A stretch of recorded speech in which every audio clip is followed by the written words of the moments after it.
Almost forgot my microphone. It's really a common thing for me to forget the darn thing every time. Hello, Jamie J. Miller, functional diagnostic health expert, and I am here today on my business page to talk to you guys about leaky gut, which is what it says in the description. So while I am letting a few people jump on, which I'm going to share this video into my public free group, which is my high frequency health group, and then also my membership group. And so both you guys will be able to see it in there as well. And again, then we're going to talk about leaky gut, and I'm going to go quickly, and I'm going to talk in very easy to understand terms, because I feel like there's just a lot of nonsense and a lot of jargon out there. Oh, there I am. Look at me. Okay, let me see. I'm not showing a clear picture. If you guys jump on, of course, always, if you will, let me know that you can hear me. And share in group. Let me do this really quickly. I promise it won't take very long, and then I'm going to jump right in it. So again, we're going to be talking about leaky gut today. And also, like, what is it? What causes it? What are the symptoms behind it? And how to fix it. Super easy, super simple. Well, it's not necessarily easy, but simple. And let's see, share on a page you manage, share on a group. And there we go. Last one. All right. So again, hi, I am Jamie J. Miller, functional health diagnostic new practitioner. And again, I'm going to talk to you about leaky gut. So here's the thing, or you could call it intestinal permeability. That's what a lot of people call it as well, but it's the same darn thing. The one thing I want you to know about leaky gut is that probably 90% of the people have some sort of leaky gut. But let's talk about what it is in a way that's going to make sense, and you'll be able to apply it to your everyday life. First and foremost, Hippocrates literally had it, nailed it, so many years ago when he said that that the gut is at the forefront of all disease, and everything starts in the gut, and that pretty much the gut is the hub, the center of everything that is going on in your body. Doesn't matter if it's acid reflux, doesn't matter if it's constipation, doesn't matter if it's arthritis, doesn't matter if it's hormone problems, doesn't matter if it's anxiety or depression, it doesn't matter if it's Alzheimer's, it doesn't matter if it's brain fog, it doesn't matter if it's fatigue, that the gut is involved in all of those symptoms. And so leaky gut, basically what it is. So I'm going to tell you what's biologically happening, and then I'm going to break it down in a way that's going to make a little bit more sense, which is my favorite analogy. Basically, inside your intestines, you have a intestinal lining, okay? Inside the intestines, you have intestinal lining, and it keeps things that need to stay inside the intestines, your bacteria, undigested foods, so for a lot of people, parasites, or viral infections, that stuff that's stirred up in your intestines, that goes, into your body, into your digestive system, and is sitting inside of your intestines. The intestinal lining, as it's going through the small intestines and the large intestines, and eventually ends up in the colon and hopefully out of the body, there's a special lining there, and that lining has what's called tight junctions, and this is kind of what they look like. And if you think of when you close the door to your bedroom, there's a little crack underneath so the airflow can get through. Okay, that's super, super important. Well, these tight junctions have just enough hole in them that nutrients that are supposed to pass through into your body, that you to utilize and absorb into your body, can get through, but nothing else can get through. That's the idea. That's the purpose. That's the goal. Okay. So what happens is that for various reasons, those tight junctions begin to relax, or to get destroyed, or to get broken down. And so things start passing through those holes underneath your door that you don't really want to do that. You don't want your undigested food going into your blood system. You don't want parasites. You don't want bacterial dysbiosis. You don't want yucky stuff going through those holes, and they shouldn't be big enough to allow that. But some things that you're doing, sometimes outside in and inside out, which means things that you're doing outside of your body to the inside of your body, and then versus things that are happening inside of your body that are causing those tight junctions to loosen up are causing the problems. Now, what happens is when that stuff gets in the wrong place, which is in the bloodstream, basically, the body flags it and it just gets pissed off. It just says, you're not supposed to be here. I didn't invite you. I don't like you. And so what it does is it gets mad and it starts attacking it and trying to get rid of it. And so even though it could be as harmful as, undigested food, it still is like, no, you don't go here. And so when it gets mad, just like us, we tend to cause destruction, even sometimes down the road in people that, didn't even have anything to do with the situation, that caused us to get mad. So, for instance, we might be a little snippety to somebody at the grocery store or whatever, and, they didn't do anything to us. Same thing. It starts causing a ripple effect inside the body and starts affecting systems of the body that really didn't have anything to do with the fact that your tight junctions didn't do their job. So that's where you start to see stuff like brain fog and fatigue and even Parkinson's. I mean, we can get into, some really chronic diseases, Alzheimer's and everything that really can stem from the original culprit of those tight junctions getting looser and looser and looser because of certain things that you are doing, or there are certain activities that are happening on inside of your body. So my favorite analogy to use is that let's just say that you're going to throw the party of all parties and you have rented this outdoor venue and you're like, you had throw down some coin for this party. You have got it catered to that. You have invited just the people that you want to this party. Okay.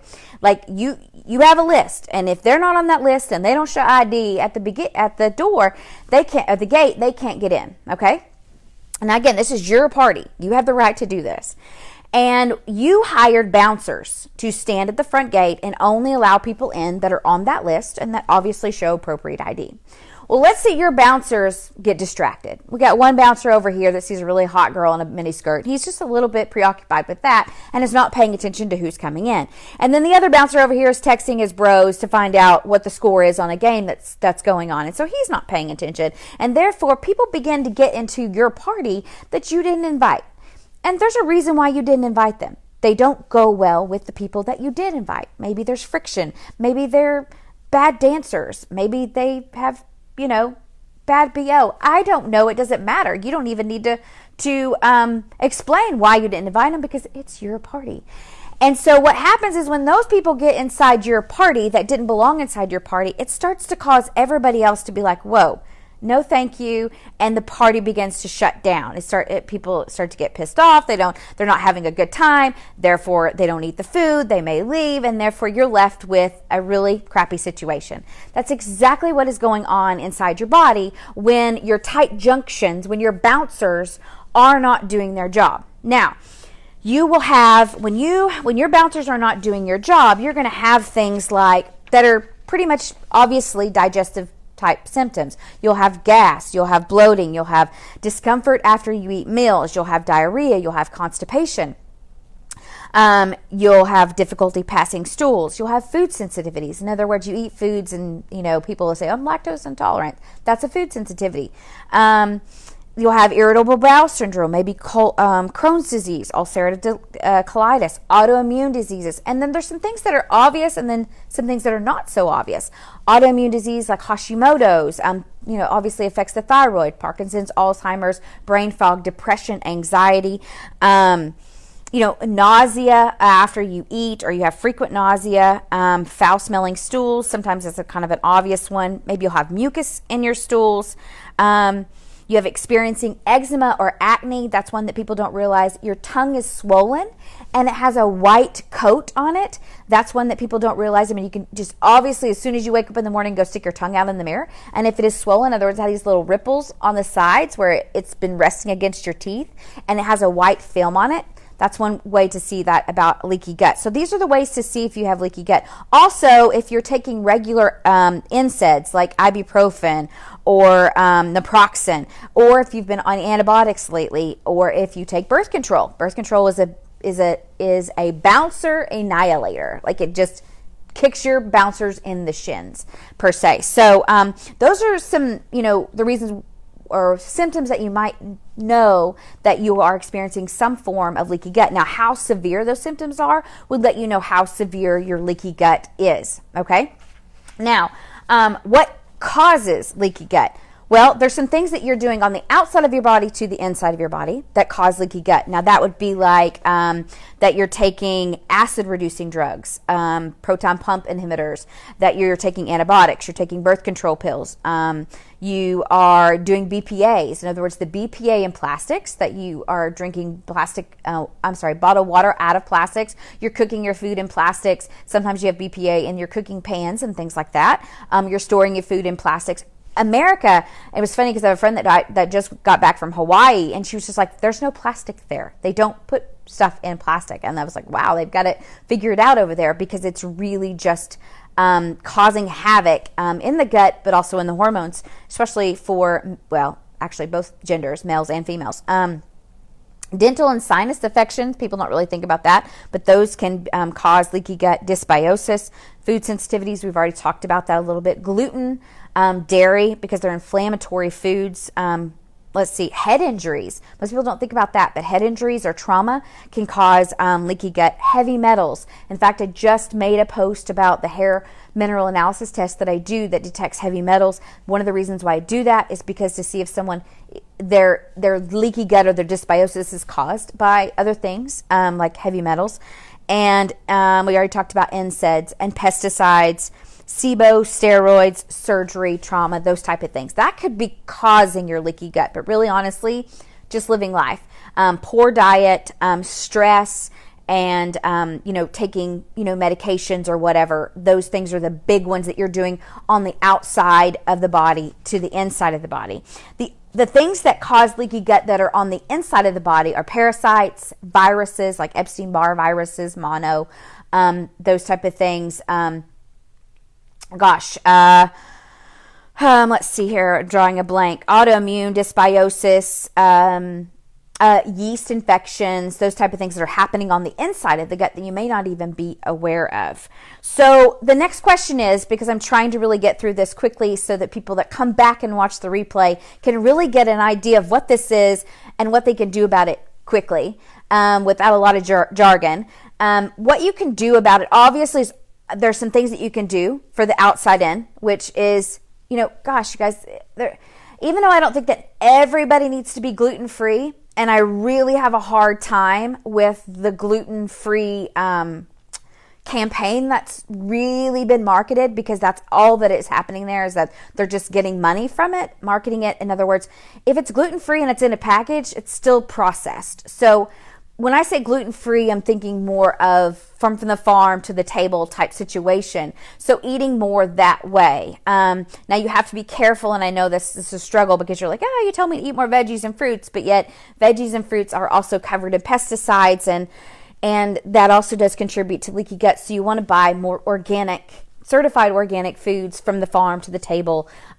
Good grass-fed, free range, very important there, meats, and those type of things when you're feeding the body. Those things are big. Moving the body, getting the lymphatic stirred up, taking care of the liver. Those type of things you can do on the outside in. The thing that you can do the best for the inside out is to get tested. And for those of you that don't know much about gut testing, but there is stool testing that you can do, which is what I do with my clients. One of the things that I do with my clients, because we work, especially in my small group program, we work on all the liver, the gut, and then we will be able to address the hormones. Because again, as I say, stop addressing your hormones without addressing your liver and your gut. It's not about your low testosterone that's making you have low sex drive or even poor energy. It's about what's causing that low testosterone. That's what we want to talk about. And that's coming from the liver or the gut, or it needs to be addressed first. And so, but it's stool testing. So what I'll do is you do a stool sample and you send that off to the lab, and the lab sends me back the results, and I'm able to see all of those things. What's happening on the inside out that's contributing to your leaky gut. So in other words, you could have an impeccable diet, and you could be doing great exercises, and you could be, eating all the right things, saying all the right things, doing all the right things, meditating all the right ways, but yet still have a leaky gut because of the disruption that's going on the inside out. And I tell people all the time is that never address the scale. And I used to do this for years with clients, addressing the scale without understanding what's going on with their hormones, which makes me laugh now when people say that it's calories in and calories out and hormones don't have anything to do with it. That's absolutely laughable at this point, because of the, just so not true.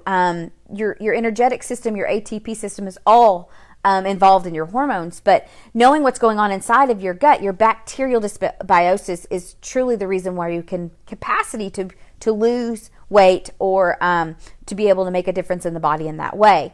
But again, doing the stool testing with my clients, then we're able to see, is there a parasite? Do they have H. pylori, which I see it a lot, which directly affects their hormones?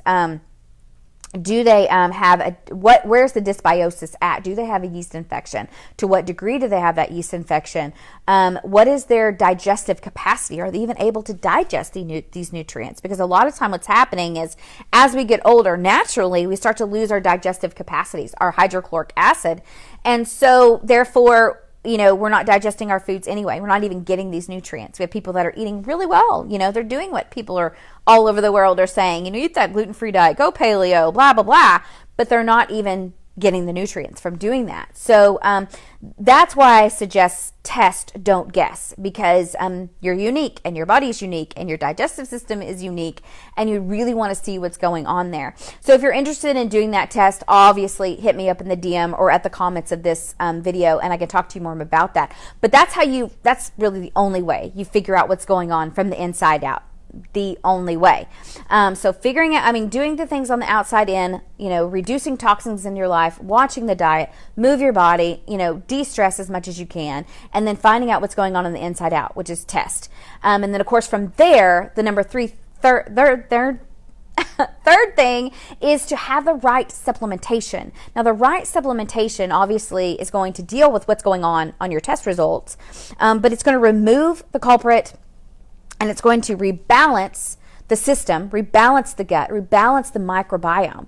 And these are all things that you might get if you go to a naturopathic doctor, and you might, highly doubtful, if you go just to a regular MD. Most regular MDs don't even use this test. They don't even know what to do with it. It's because there's no pharmaceuticals that come along with it, because pharmaceuticals will actually make your leaky gut worse. Most, if not, I could honestly say, if not all, pharmaceuticals make your leaky gut worse. So again, that doesn't mean that some aren't necessary. Not saying that, not going there, but I'm just saying that they do make your leaky gut worse.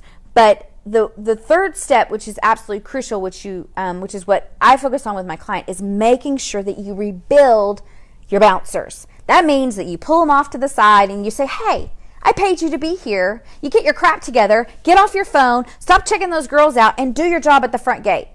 That's what a really good supplementation plan does, and oftentimes is missing, because you got to put those bouncers in check. You have to rebuild those and squeeze those holes tighter, so that you're not ending up in the same position over and over and over again. And so not enough is talked about that phase, and it's very frustrating because it's not. And so if you're going to live in this world, you're going to have leaky gut, especially in the United States. We're actually pretty pathetic over this portion of our healthcare system, and then also with toxins and things that cause leaky gut.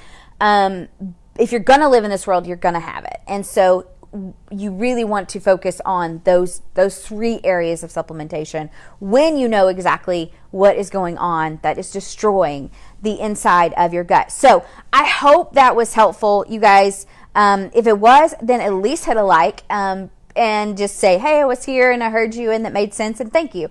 Or, no, that didn't make sense. Can you explain that?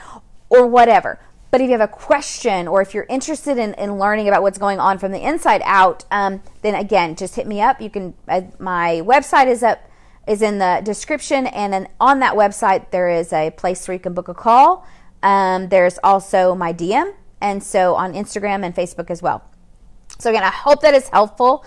It is at the foundation of everything you experience today. If you woke up this morning and you had crappy sleep, your gut's at the foundation of that. If you had a sad day yesterday, your gut is at the foundation of that. If you had an amazing day yesterday, your gut is at the foundation of that. And so if you're experiencing fatigue,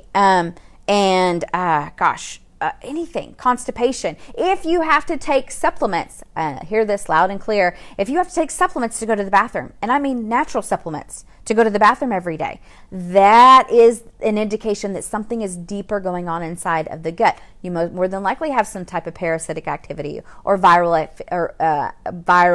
activity or dysbiosis that you need to deal with.